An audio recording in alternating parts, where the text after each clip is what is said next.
days like this, sometimes it just make you want to just get up out of the business, man. And yeah, I'm in my feelings a little bit because I feel like the broker played me. For real. Well, he didn't play me because I actually didn't find this load. My dispatcher found this load and stuff. And it was one of those kind of ones where the broker would call, dispatchers to see if they got a truck in the area because they need a load to go. I just so happened to be the truck that was in the area and was able to be able to do this unload. Load didn't even pay that good. It really did. Load didn't even pay that good. But it got me out of a bad area. And I'm like, okay, it's a day load. I make $900 for a day load. Not biggie. It wasn't biggie for it. That's fine. And it just was gonna be 9 hours out of my day for the load. So then I get up this morning, right? See here, I got this in place here. I stayed the night here at this place. It's some plastic place. Envision plastic. So I stayed the night at the place. I go because you're just supposed to call a number to check in. I'll go call the number. The man tells me, well, this load was supposed to have been delivered yesterday. I'm like, what? I said, man, I picked the load up yesterday. By the time I got this load and picked it up, there's no way in the world, not when y'all close at 5 o'clock. Right? They close at 5 p.m. I'm like, there's no way in the world. I picked this load up at 12. A little bit after 12, they was finished loading me and stuff. So yeah, they got a little porta. I don't know if y'all can see that. They got the porta potties and stuff out here. Now I have delivered to this place about three times before, in my my other truck. So he tells me this load was had delivered yesterday. I said, man, it can't have delivered yesterday because I picked this load up yesterday. So my rate con for the pickup says yesterday, and the delivery today between 10 and 12. Then he tell me, well, that can't be right because we have an appointment time. We don't have like a window for you to get here. It's either going to be at 10 or it'll be at 11 or it'll be at 12. But it won't be a time that says between 10 to 12. I'm like, well, somebody messed up somewhere, man. I'm like, because my rate con tells me to pick it up yesterday and the delivery is for today. I said, even my BOL shows I picked this load up yesterday too. And he said, well, that load that you got, that load being rescheduled 2 times before. I said, why you? I'm like, dude, you telling me stuff that I don't have no control of it. If it's been rescheduled 2 times before, and now you sit here and tell me I got to reschedule this load again, I'm like, man, I'm not finna sit here and keep this here load on. It's nothing nowhere near me. I'm like, well, we all booked today. He tells me, we all booked today. We can't fit you in today. I said, what you mean you all booked today? It's only 1 truck in the dock. That's it. No other truck. 1 truck in the dock getting unloaded right now. But you trying to tell me y'all what? Because of y'all manpower or something? I'm like, dude, well, I can't change nothing. We'll call the broker, have the broker call my boss, because I can't do nothing unless the boss tells me to do something. So your boss is not here? I'm like, 9:30 in the morning, your boss is not here? I'm like, dude, yeah, so I don't think we're gonna be able to get it done today. Well, somebody gonna have to do something, man, because My other load I was supposed to pick up at 2 o'clock today. And that takes me, I'm in North Carolina. Reidsville, North Carolina. And my other load picks up at 2 o'clock, and it takes me up to Ohio for tomorrow delivery. I'm like, man, this load did not pay me enough to miss a whole day. It don't. And then you know how brokers be, well, we'll give you $150 for layover. No, that's not a layover. I'm like, that is not a layover. A layover is when you get to the place they trying to get to you, they behind, and because they are behind, they wasn't able to get to you today. That's a layover. You checked in, you did everything you were supposed to do, everything, the place just wasn't able to get to you in time before they close or whatnot. That's a layover. A layover ain't a scheduling conflict between the broker, the shipper, and the receiver, because that don't have nothing to do with the driver at all. So you can't go out and be like, oh, well, we'll give you $150. What $150 going to do when my next load going up to Ohio paying me $1,300? So what about that? So you mean to tell me I'm finna lose out on $1,300 and you want to give me $150 to lose out on $1,300? That's what I mean by, times like this, we make you so mad about the industry and how we have to deal with these shippers and receivers and brokers that it make you want to get out the business. It really does. Because now, if that happens, I don't know, I have my dispatcher talking with the broker because he the one booked this load. If I booked the load, yeah, I'll be on the phone with the broker if it was me, because I talked with the broker, we talked over the phone, we did all this and stuff, so it'd be me. But he booked this load, and he calling his buddy that had him take this load. He's like, I can't believe I found the driver for this load for him. And then I said, well, you need to call your boy.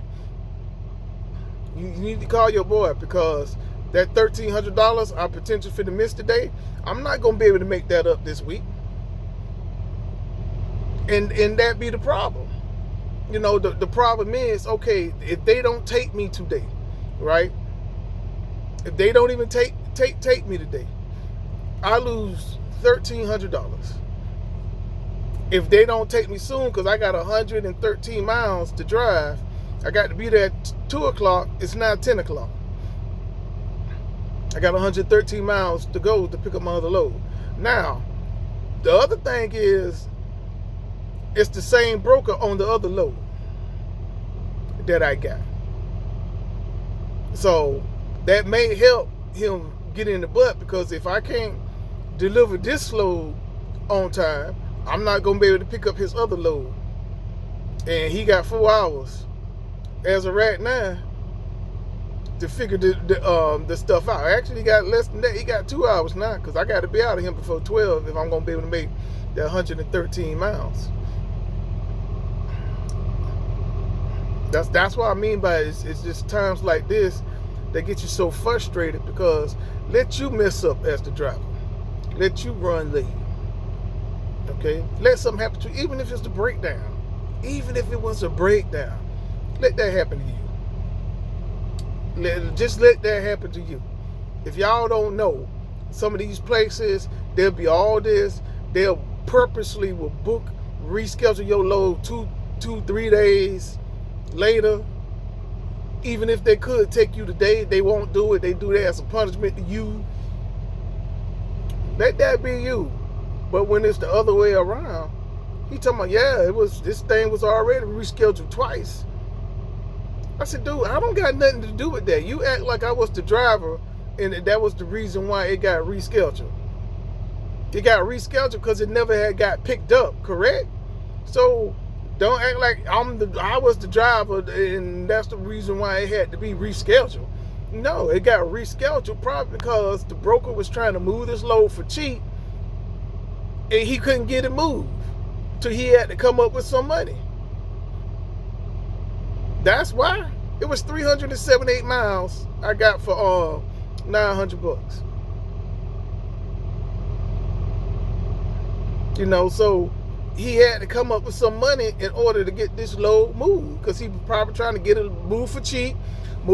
Probably had somebody, they found something else better, dropped off the load. Now he in a pickle because he know it done got rescheduled twice already, and now he got to pay some money and to get it moved. Y'all don't know, when it's a lot of trucks in the area, the brokers get cheap their rates. That's just how it is. You wonder why there's so much cheap rates when you go to the area? Because there's a lot of trucks in that area. They know that they can get it moved for cheap. And the only way you can change that if you don't move no cheap loads. That's the only way it's going to be able to change. Because if nobody don't move it, eventually they're going to have to pay some money to get it moved. That's just how it is. Eventually they will have to pay some money to get it moved. If nobody's touching that, they're going to have to drop off that money.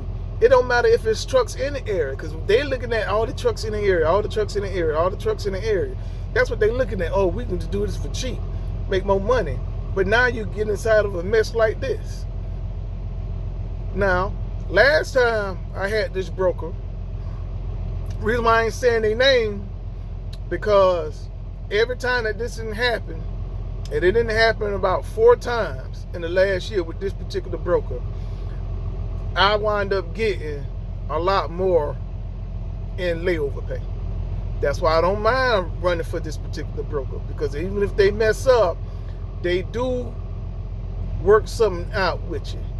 They do. Now, every time that they did that, I did have another one of their loads, and I do run a lot for this brokerage. Okay, I do run a lot for this brokerage. So yes, sometimes that does make a difference. I do run a lot for this in brokers. I run a lot for this brokers. Normally they loads, you don't got to deal with stuff like this. You know, they be on point with a lot of stuff. So that's why I normally do it. And then, like I said, the last layover paid me like $350 for the layover. $350 for the layover. One time I had got $500 for the layover. Yep. So they did pay me, but that also depends on how much money they got in the load. Because if they be willing to pay you $300 instead of the $150 or $400 or $500, anything more than $150, that means they had a lot more money in the load that they had to move the load with and still make a profit. That's the only time you get it like that. But like I said, I have ran a lot with this broker, but I will book the load myself with this broker. I'm thinking that it's not the broker that I normally talk to. My dispatcher, you know, they be in different areas, so it could be one of the brokers or part of the team that he deals with all the time for loads, and that's why it was like more of he bailed them out for stuff. But yeah, man, it's just one of those type of things where you just be like, come on, man, like really, yeah, I don't want to lose that $1,300. Because now what happens is, okay, say that they'll work me in or whatever. Well, how long is that going to be before they're able to work me in? You know, are you going to work me in before a certain time, or I won't have to cancel this load? Because now if I have to cancel this load and they working me in because I got to cancel these loads and stuff, now I didn't lose that load. Now I'm trying to find me another load going somewhere late in the day. It may happen, it may not happen. It's different if it's my mess up, but when somebody else is messing up your money, that's when you just be like, come on, man. Like, really? And I'm thinking, okay, I got $900 one day load, next load I'm at $1,300. So I'm like, okay, cool. You know, that's $2,200. You know, normally by Wednesday, I try to be at anywhere between $2,000 to $2,500 going inside of Wednesday, because the first part of the week I try to get my 1536 out the way. My 1536 is my truck payment, trailer payment, including my maintenance and everything, and all my deductions come up to 1536. So that's why by Wednesday I try to be around there, because normally on Monday I'm filling up, and it's normally between 500 to 700 depending on what I did for the weekend. But normally by the time I get DEF and get fuel on a Monday, it's around about $500, between 500 and 700. It all depends, but somewhere around there. So that way I know by Wednesday I didn't pay for my fill up, and I didn't pay for all my deductions, and then I just track it from there. So now I'm just looking at my fuel, how much I'm spending in fuel for the rest of the week compared to the amount of money that I'm making, so I can track how much money I'm gonna make by the end of the week. But when you have something like this and I lose that day, I lose that $1,300, that hurts, because like I say, it's days like this. So now by the end of the week, if I lose that $1,300, now I'm at about 5,500 for the week, 55, somewhere around that for the week. And that's what make it suck out here. Now you ain't making the kind of money that you want to make. Because you got to remember, whatever my gross is, this company, they get 18% of my gross. And after they get 18% of my gross, that's when all the deductions come out after that. So that's why I try to be at a certain amount, because they're going to get 18% of my gross. And I always do that by the end of the week. That's what I do. I total up how much gross I had, divide that by 18%, and then I subtract that number from my gross. Then I subtract all my deductions. That's why I track how much I spend in fuel and DEF for the week. So I do my 1536, then I add all my fuel and DEF for the week.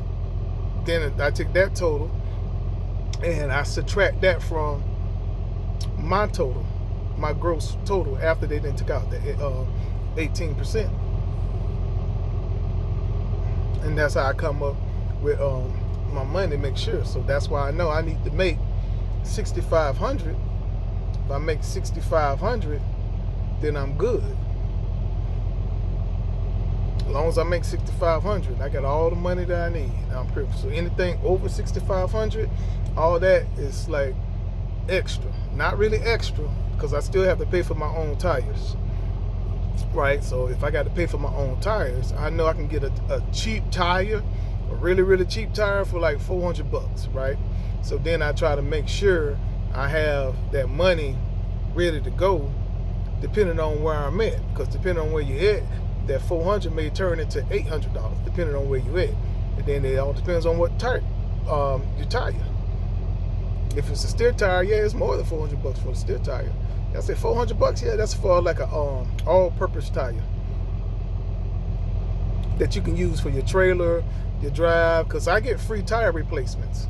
Okay, so that's also included inside my maintenance, free tires, if I go to their shop to get it done. So if I don't go to their shop, I have to pay for it. But if I go to their shop, I don't have to pay for it. So like what I did was, I had my spare tire, and tire blow out, no problem, I put on my spare tire. You can take it any place, be about $50, right?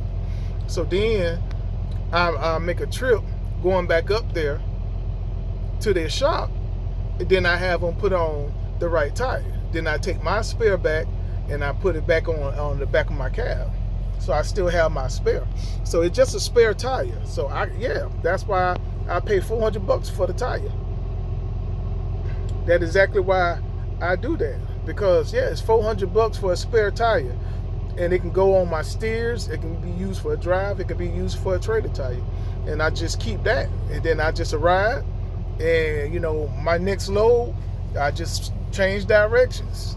I'm headed towards their shop, so I can get the right tire, the right steer, or the right drive, or the right trailer tire, and I take my spare tire back, and that's my spare tire. I pay $400 for it, and it's a good tire. So that's what I try to do a lot of times, exactly what I try to do a lot of times. Listen, so now that I've been here, it's been, now we got, there's another truck. Now 2 more trucks then got here. I got here at 9:30. So since 9:30 to about 10:05, they didn't have no trucks. They could have unloaded me by then. They could have unloaded me by then.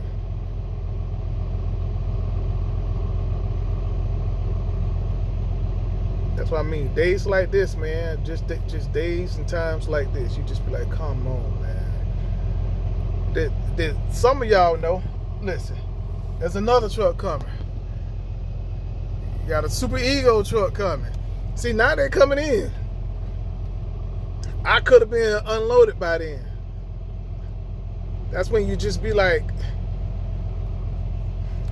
really? Well, it's supposed to be loaded yesterday. What, do you need the product or don't you need the product? And that's my thing. Do you need the product or don't you need the product? They know they be needing the product, so why you be trying to act like that? Knowing that they need the product and everything. This sucks. Man, I didn't have so much time off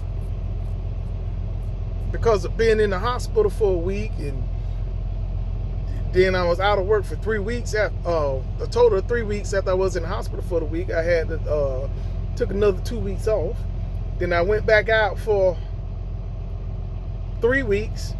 Had to go back inside the hospital because I kept vomiting like crazy. Don't know why I'm doing all this vomiting and stuff like that. So then then I was out again like for another 4-5 days. Then I came back out again. So it's like, man. I tell, that's what I think I said in my last video. Sometimes you got to have some money saved up. You really do.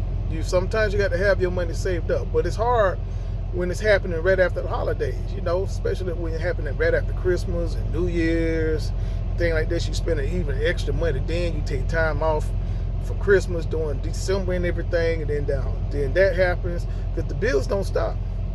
That 1536 coming every single week, whether this truck move or not. It's coming every single week, whether this truck move or not. So think about that. When I was gone, and I was gone for a total of 3 whole weeks now. 22 days, ain't work. So 3 whole weeks I was gone. And every week I was gone, that's 1536. 1536. 1536. So yeah. That's how it be. That's how it be. Like they used to say, most owner ops is one breakdown away from going out of business.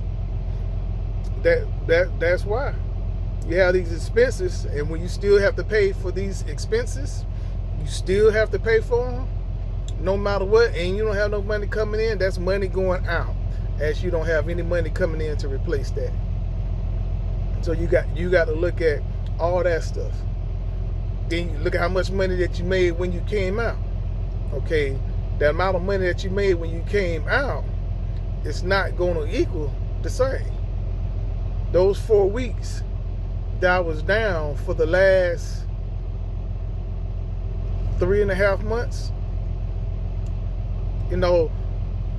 that put me like a little bit over $6,000 in the hole. That's what they put. A little bit over $6,000 in the hole. I called them. I'd be like, listen, man, can I just give y'all that $6,000.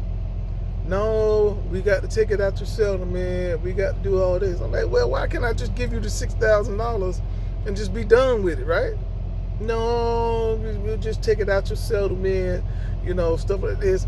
So you want to take it out my settlement. So basically, all the money that I'm going to be making, you just going to take it all till you get all the money? I said, no, we ain't going to do that. We ain't going to do that.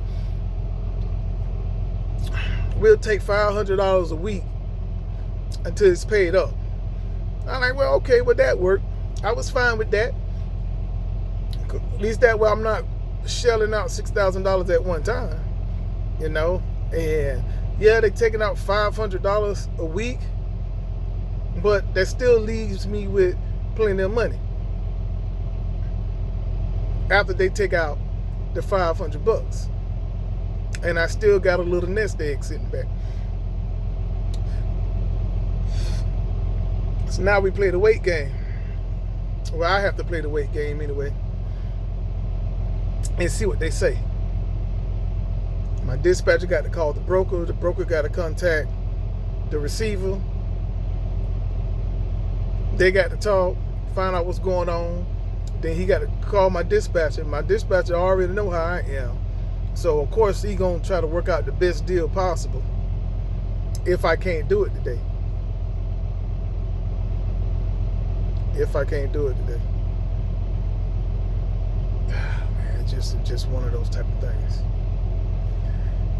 All right. I didn't talk about it. I feel a little bit better now. I'll take it easy. Yep, so I'm still in my Freightliner Cascadia. And like I said before, it's not the truck that I wanted, but it's the truck that I needed for the business. It's a big difference. It's a big difference. Sometimes you got to, like I said before, look in the man in the mirror. Do you want to make money, or do you want to look good and be broke? Because you can look good and be broke. You can do that. You can look good and be broke now. You can be driving around that next Peterbilt, nice Kenworth. You can do that and be broke. Talking about your payments and talking about how much you spending in fuel and everything like that. Yeah, you could do that. Or you could bring a more fuel efficient vehicle and have a little bit more money inside your pocket. It's a time. It's gonna be a time for me to get, the truck that I want when it's affordable. When it's affordable. Till then, I'd rather still have a new truck, but let it be a more fuel efficient truck. Because the amount of money that you save, especially this in Cascadia, man, I'd be getting like 9 miles per gallon, 10 miles per gallon. All depends on where I'm at. I can get over 10 miles per gallon around. So it can happen easily. By average about 9 miles per gallon. So that's good. And Karen, my other truck, with that N14 red top, I was doing like 7.2 miles per gallon inside that joker. Yeah, I was doing all that with Karen, with that big old engine up inside that joker, boy. I mean, and then it's a day cab. So y'all can be like, well, you getting over 7, that's good. No, that's in the day cab. It's lighter. If you in the day cab, man, you should be getting 10, 9.5, 10 all day long in the day cab. Because you in the day cab. I'm in the day cab now. So that's still real low for being inside a day cab. I'm with it. But I'm waiting on the dash for that. My dash didn't crack because of the sun. It didn't crack. It didn't crack, and it didn't crash in. And when it crashed in, it messed up my my lights and everything on the dash. So you really can't see. Even when the lights turned on, you really can't see stuff like this. So I went to Vanderhogs, and Vanderhogs, they have a dash, and I'm trying to work on the price for that because they trying to charge too much. A brand new dash costs $32 $100 for a brand new dash, and Vanderhall's has theirs for about $1,200, $1,300. But it's used. I'm like, man, so I'm probably gonna have to just buckle down and just get it for Vanderhall's. I already got a guy that knows how to replace it and do all that other particular stuff. But yeah, so it needs a dash and a evaporator for the AC on that. So, but until then, the guy, he's on vacation.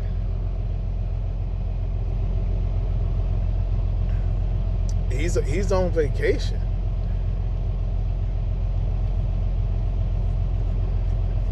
That's what he said. He said, I'm on vacation, man.